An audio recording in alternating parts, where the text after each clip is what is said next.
The Boston Celtics have done it again with another great signing. They just signed Lamar Stevens to fill for their last roster spot for the 2023-2024 NBA season, and I couldn't be more ecstatic about this last signing. So welcome back to Celtics Digest. I'm Bruce Veliz, and in this video, we're going to be going into detail on how the Lamar Stevens signing is going to impact the Celtics with the upcoming season, and we'll also be discussing some looks of Jayson Tatum possibly playing some point guard and coming in the next season as well. So welcome back to Celtics Digest, and if you guys are part of the 95% of people who are still not subscribed yet here to Celtics Digest, we would like to say to hit that big red button and join our Celtics Digest family. We're just so close to 200 subscribers, and our goal is 1,000. So if you guys could get us to 1,000, we'd greatly appreciate it. But if you see us getting close to 200, make sure to hit that subscribe button as well, just to make us get our next goal. We'd greatly appreciate it here on this channel. But let's get into the news at hand.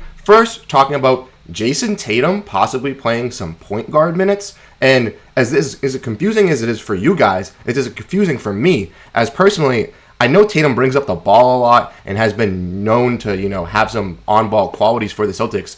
But playing some point guard minutes when we have a lot of point guards on our team like Dalano, Banton, Payton, Pritchard, Derrick White, even Malcolm Brogdon is kind of skeptical. And that's the main reason, is because of Malcolm Brogdon. Apparently from Ramona Shelburne, Jayson Tatum is expected to spend a lot of time at point guard this season with Malcolm Brogdon's future in question. So for that means the Celtics trust Jayson Tatum handling the ball, bringing it up when he does, mainly when he's the main ball handler on the court. So they might actually have him play some point guard minutes. And this kind of scares me as a fan, as our wing depth, I know we just got Lamar Stevens today, but our wing depth isn't the greatest when you come down from Tatum and Brown. You have Sam Hauser who's there, Oshae, Brissett, but those guys aren't main impactors on the Celtics team, and I feel like you would want to have, your wings mainly play those positions, especially when you have guys like Payton, Pritchard who have been fighting for minutes to be playing this point guard position. Same thing with Dalano, Banton, a new guy coming in who could possibly be a solid bench piece for the Celtics. Hopefully he can work up his minutes and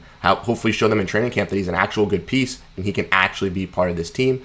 But I think it could work for the Celtics, but it does seem a little sketchy to me, and I'm not the biggest fan of that news, but I am a huge fan of the news that just came out recently, not too long ago, which is welcome to Boston, Lamar Stevens. I am so excited that the Boston Celtics have finally filled in their last roster spot as of now. And as we get reported, Shams Charania said that Lamar Stevens has agreed to a deal with the Boston Celtics. Sources tell The Athletic Stevens established himself as a defensive presence for the Cavaliers, starting in 25 of their 62 games last season, and agent Scott Nichols completed the deal with the Celtics officials. Now, many of you guys might not know who Lamar Stevens is, as he played for the Cleveland Cavaliers, and they're kind of a team that doesn't really get that much coverage. They recently just got Donovan Mitchell last year. They started to get more coverage with a young team, and they were starting to rise with guys like Darius Garland, Evan Mobley, but they don't get as much media coverage as most people think, so not a lot of people might not know about Lamar Stevens. But Lamar Stevens actually had a big impact for the Cleveland Cavaliers last offseason. If you don't know, the Cleveland Cavaliers played the New York Knicks in the first round of the playoffs and ultimately lost 4-1. And the main reason why they lost that was because they didn't have a lot of bigs that helped out, but also they had a lack of bench depth. And Lamar Stevens was one of those guys on the bench for the Cavs that actually was playing really well for them for certain points and stretches during the season, and actually looked like he could be, nice young piece to have on their bench to kind of fill in some holes they had. But when they went to go in free agency, they had other plans and wanted to bring in guys like Max Strus, so they ultimately had to let go of Lamar Stevens, sending him to San Antonio, and San Antonio felt like he didn't really fit their need or system, and they decided to waive him, which made him a free agent.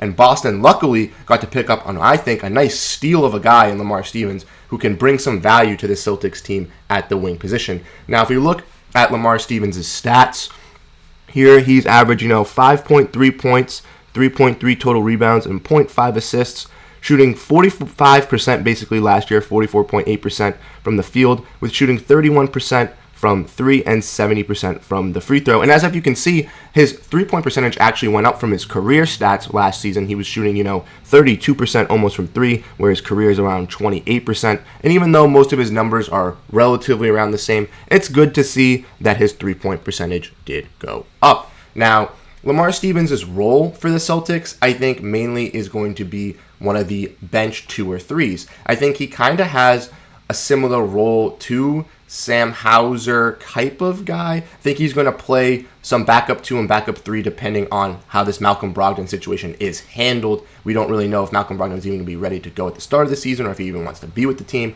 So we'll have to wait and get, as we get closer to the season, how that will pan out. But I think Lamar Stevens can definitely play some 2 and 3. He's definitely a great defensive piece for the Boston Celtics. And at wing, like I just said, we picked up Oshae Brissett, who's a pretty decent defensive piece, but he hasn't really shown his prominence really yet in the NBA, and hopefully he can with the Boston Celtics. But the Celtics ensuring another defensive wing by bringing in Lamar Stevens, I think it's great for the team. As you know, Sam Hauser and Svi Mykhailiuk, the other wings that we kind of picked up this offseason, were more shooters. So now that the Celtics have finally gotten their 15th guy on their roster spot, I have decided to tweet out what their actual roster will look like, and I have it here for you guys as well.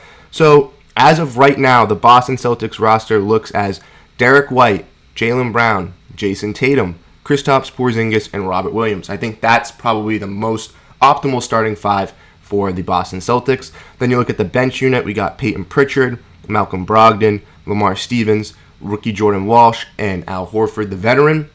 I think that's pretty self-explanatory for the bench pieces. Then when we're looking at the third unit, we got guys like Dalano Banton, Svi Mykhailiuk, Sam Hauser, Oshae Brissett, and Luke Kornet. Those guys are also part of the main 15-man roster. And then we look at the 2 ways that the Celtics signed. We just picked up neemias queta a couple days ago. We also have Scrubb, who I think is going to be a baller for the Celtics, and JD Davison, the draft pick from last year that a lot of Celtics fans had very high praise on. And then they have their Exhibit 10-Day and Taylor Funk, who they will invite to training camp, and he will compete for a 2-way spot on this Celtics team. So ultimately, looking at this roster of 15 guys, I think that the Celtics have a solid team going into next season. Obviously, there are some holes that you might be able to find here, but I think as, you know, a deep contending team in the NBA, I think that we have a solid enough roster to hold us over and be ready to go for the start of next season. I really like the pickup of Lamar Stevens. I think that it's going to add